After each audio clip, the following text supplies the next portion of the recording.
G'day punters, welcome to the mailbag previewing a pretty big meeting at Rosehill. Got the two marks, Shean Mark Rhoden. Boys, rails out 6 metres. Firstly, Mark Shean, what's the weather been like and how do you expect the track to play? Well, the forecast is very ordinary, but as I sit here at the moment, there's not a cloud in the sky and it's 100 degrees. So they are tipping rain tonight and also tomorrow. So a bit up in the air as to what we're going to end up with. But as it currently sits at the moment, it's very hot here and clear in Sydney. Mark Rhoden, what's your prediction for a pattern? Yeah, assuming it is wet, in the heavy range. It's got to be in the heavy range, I would suggest. On the speed and off the fence in the straight. 6 metres doesn't really suit back markers, especially in the shoot races, but they will be getting off the fence in the straight with the rain. If it rains through a meeting, is that a pretty big sign or an indication for either of you to just pull the brakes up and just slow down big time, or not affect you?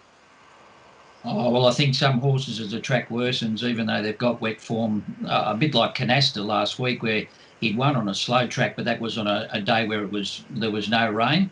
Then he bumped into a wetter track last week when it was raining and he couldn't handle it. So, it can vary, but as it gets wetter through the day, I think those ones with more heavy form normally come to the fore. Yeah, there's probably a few more you can get rid of, and maybe look for fitter horses too. They can have an edge over the first or second uppers.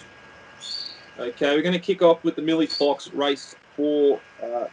Market probably comes up on the screen. I'm not sure what Pete normally does, but whatever. There's a stack of fresh horses here. First up, but good horses. Mark Shean, any big trialers here? Look, the top 4 have all been hard held in their trials, so it's hard to gauge how well they're going. They've all been on the bit. Positive Pieces just had the one trial, and she'll roll forward and probably get her own way here. Maybe Exotic Ruby will go up on the outside. Subpoena will probably be further back than all of those resumers, giving them a start, but I think she'd come back quite well, and I think the small field suits her. So if there's no pattern early in the day and you can make some ground, I thought Subpoena has trialled up quite well. Madame Rouge should get a nice run just off the speed in behind them. Looks a danger to me, but there's not a lot between the top 4 here.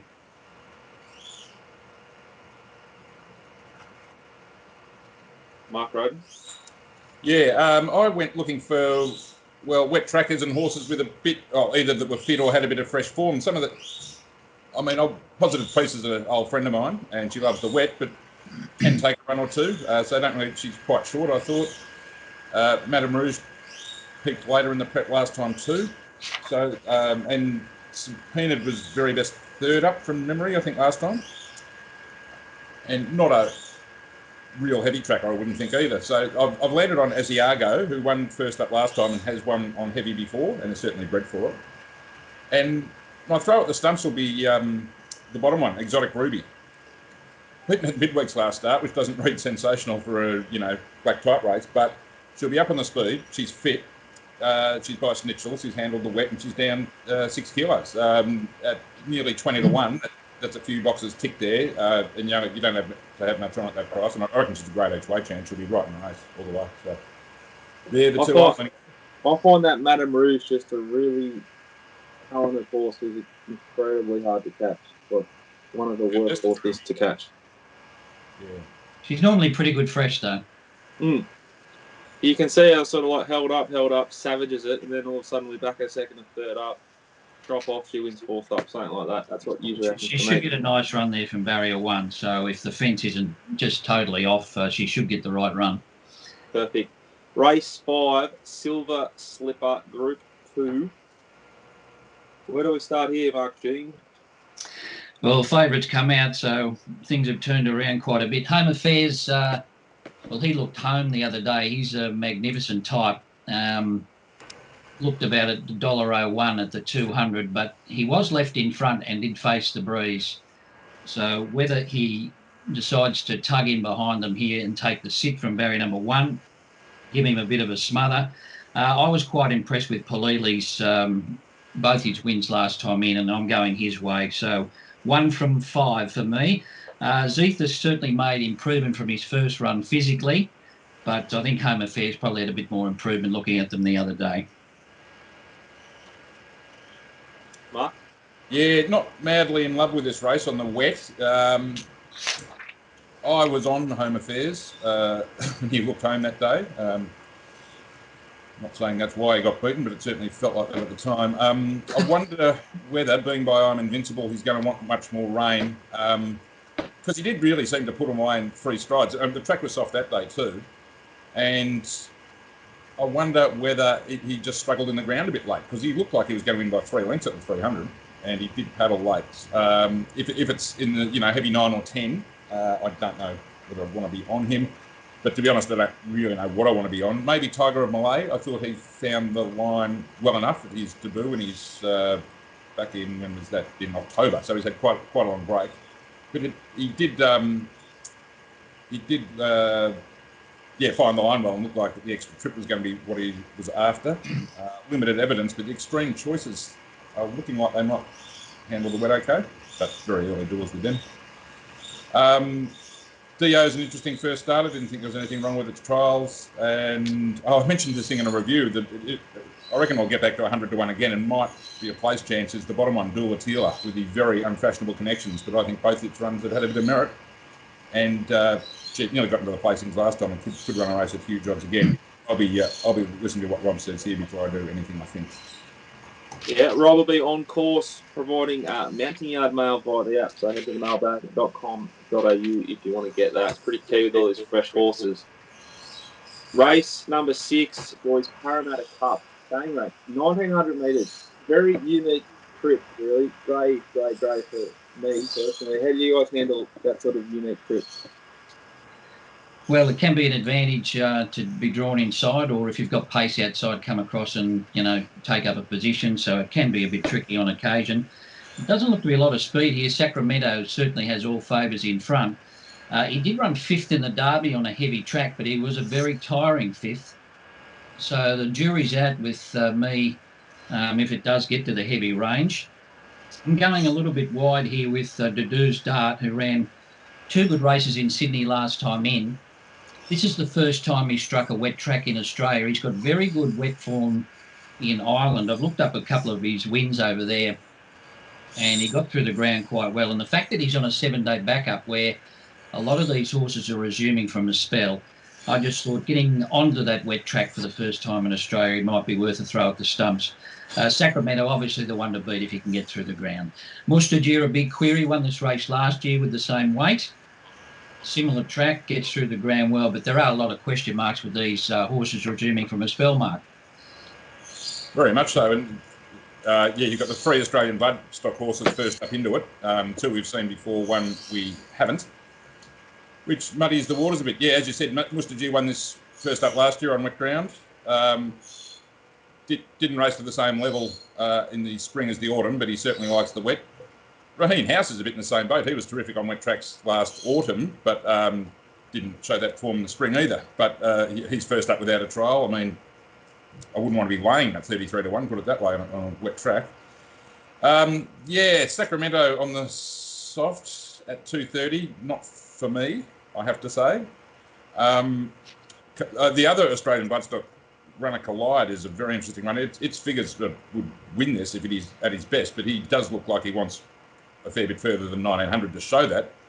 Against that, he's probably prepared differently out here. So he's certainly got the ability. Very, very tricky race. To do start, he's got a decent race in him for sure. I'd like to see a different jockey on him, to be brutally honest. But it's a very tricky race. All I can say with any certainty is I won't be backing Sacramento at that sort of price. Any sort of push for Collide from Rob or somewhere else, I could entertain backing it, but the market certainly aren't taking any risks with him, are they? So, very, very tricky race for me. We had a good chat during the week, Mark Rhoden, about weight, and particularly weight in staying races. Yeah. To explain that to the viewer, a simple version of what you're thinking is the longer the race, the less you worry about weight, unless it's a Caulfield Cup, a Melbourne Cup, etc. Well, yes. I mean, that sounds sort of counterintuitive almost, because, the further you have to carry weight, the more it should matter, just in terms of physics. But a lot of middling or lower grade stayers are one paced, and if they drop from 60 to 48, they don't go any faster. So if you're working with weight derived ratings, you're going to have an inflated view of that horse's chances if it's way down in weight, and vice versa. So I think in this sort of race, you're getting up to the sort of class where weight will have an effect, because some of these horses are pretty classy and can have a bit of a turn of foot, which is where weight really comes into play.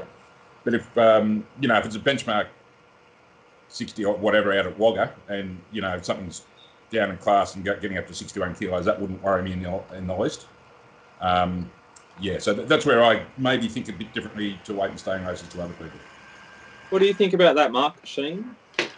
Well, I don't think we have the spreader weights like we used to, especially in the big handicaps. I think that's changed a lot over the years. They carrying 46, 47, the limit. So that has changed a little bit. I think it depends on the type of horse they are too, if they're a lightly framed horse or if they're a big, strong type, if they can handle weight. So I'm a bit ambiguous about it, to tell you the truth. I find the comment on and the research there on Dadu Start's wet form overseas is a good push. I think the Skyman form, even though it's a benchmark 84 maybe last start, I reckon that Skyman is above average and will progress through the grades. So it might be a good form reference, and it might be the horse's best chance to deliver on the height. Let's put a jockey on it. So, well, I think the 7-day backup's in his favour with a lot of the first uppers here. So, I think at around double figures he's worth a throw. You'll get a price at least for the rider. Race 7, the Hobartville Group 2. Up comes the market, up comes the speed map, most probably. North Pacific, boys. Mark, Shean, what do we do? Well, he's 2 out of 2 in the heavy and very impressive in both of those wins, but he was pretty dour the other day. Like, if you look at their runs, it's hard to back him over Prague out of the same race.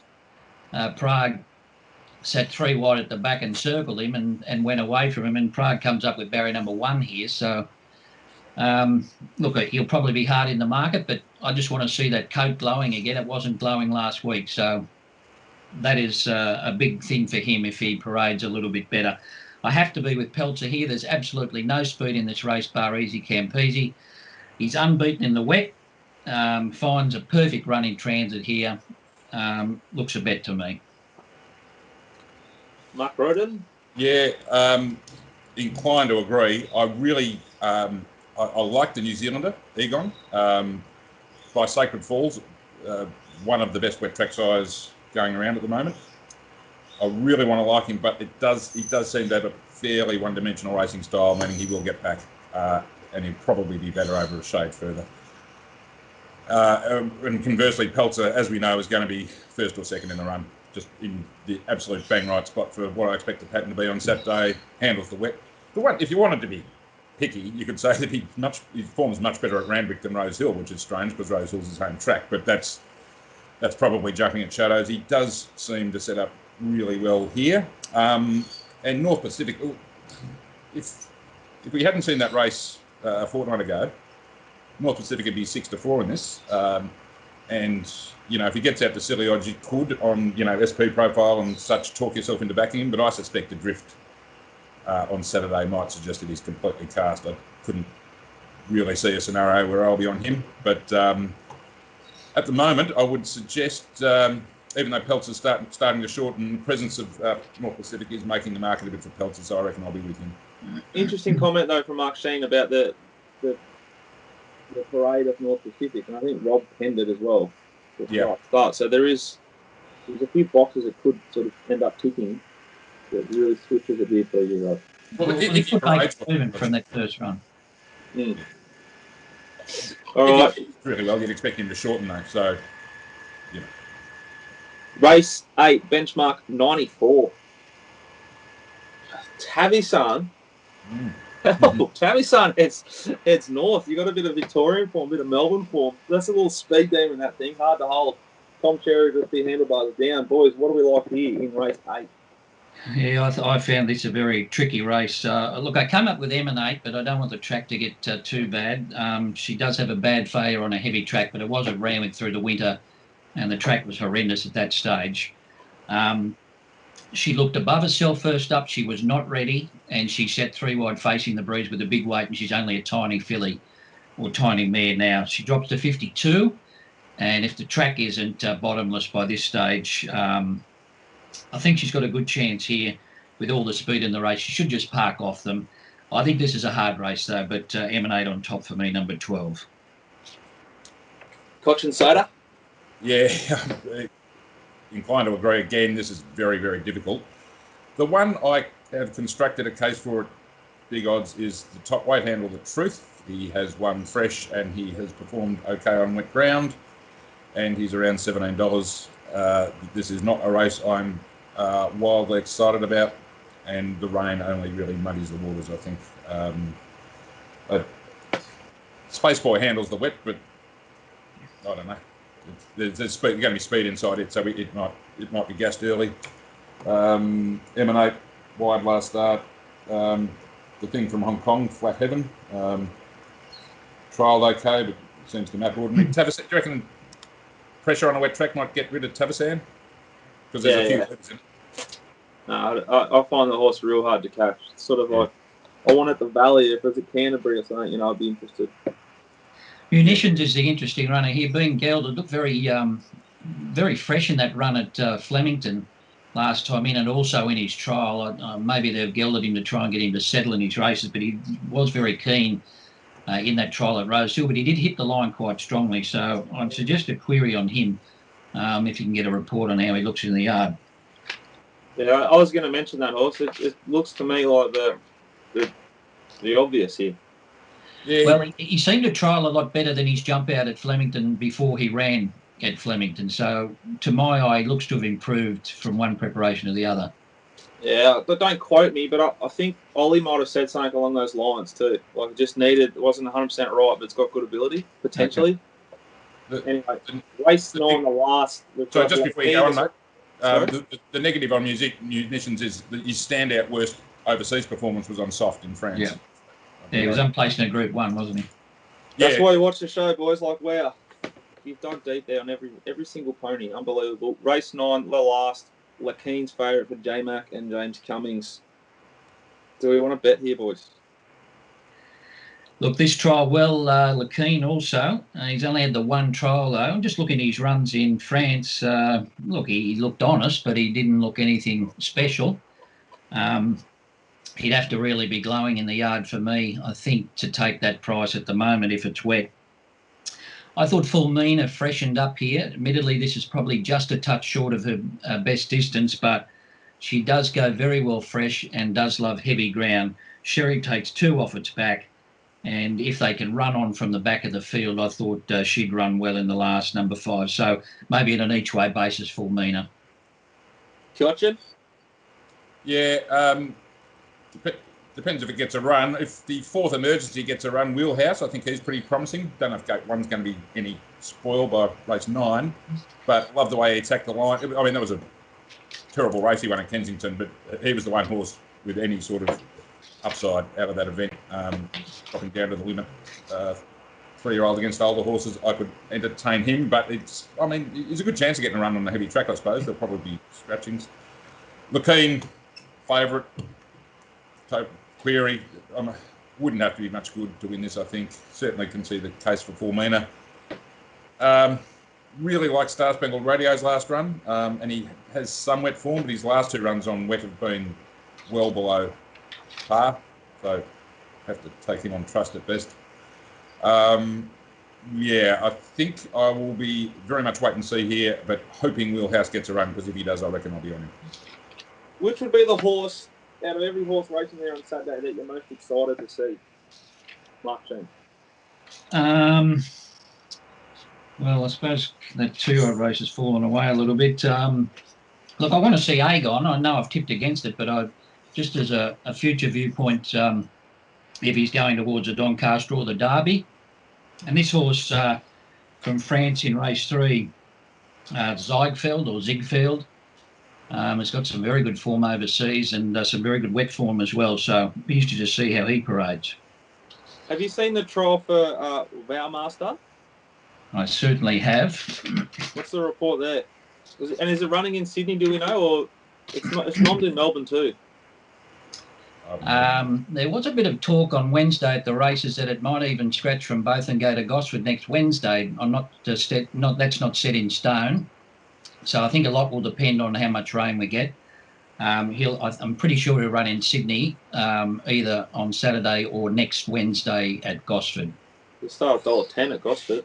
Yeah, it'll be pretty short. He's heading towards the Arrowfield, and look, his wins have been outstanding, and his trial was just as good. I was on the thing he beat first ever start at Clinton. He circled me. So the trials are good, Mark. Well, he's only had the one. He went half pace, and I think he ran. His splits were unbelievable. So if you can trust your rider, that he looks pretty good. Coach and Soda, what's the horse you're most excited to see on Saturday? Yeah, Mark got in first, Egon. I think he's smart. I think he'll be unsuited on Saturday, but I'll be looking for him to get home. And if he can overcome those difficulties or forecast difficulties and win, we might have a pretty good one on our hands. But yeah, he's the one that I'm looking forward to seeing. All right, Marcine, best bet and a value bet, please. All right, well, I'm going best bet race 3, number 3, Ziegfeld. I can't pronounce it. If you can't pronounce horses' names, given your pedigree and experience, what fucking chance are there any one of us? He looked a good wet tracker to me in France. It was an absolute bog there one day. They ran 141 for 1600, and he was just run down in a group race. So I know he's only had one soft trial, but if it's genuinely wet there on Saturday, he's going to get my money. I'm going to back Peltzer, and I think Fulmina is a good each-way bet in the last. Beautiful. Mark Rhoden. Yeah. Race-by-race analysis, prices, and where else are you betting on Saturday as well? There'll be another joint. Back to Newcastle off the 2-day break. You get Rosehill and Newcastle delivered by the app, themailbag.com.au. Support the show, support Mark. The race I'm keenest to bet in is race 4, where I want to back Asiago and Exotic Ruby. 2 horse play there. And yeah, if Barrier 1 isn't a complete no-go and he gets a run, Wheelhouse in the last. Beautiful, boys. Thank you very much. Thank you to playingform.com.au, the database we use to support us and our show. I hope you guys have a fat weekend. I hope it's not too wet for you on course, Mark. Nothing We're worse. right, mate. Plenty of cover there. Rosehill's good. Ramick's a disgrace. We'll make sure if you see Rob, look after him because he'll get in his little head. It's our man. See you guys. Thanks. See you, mate. Thanks a lot. We'll see you.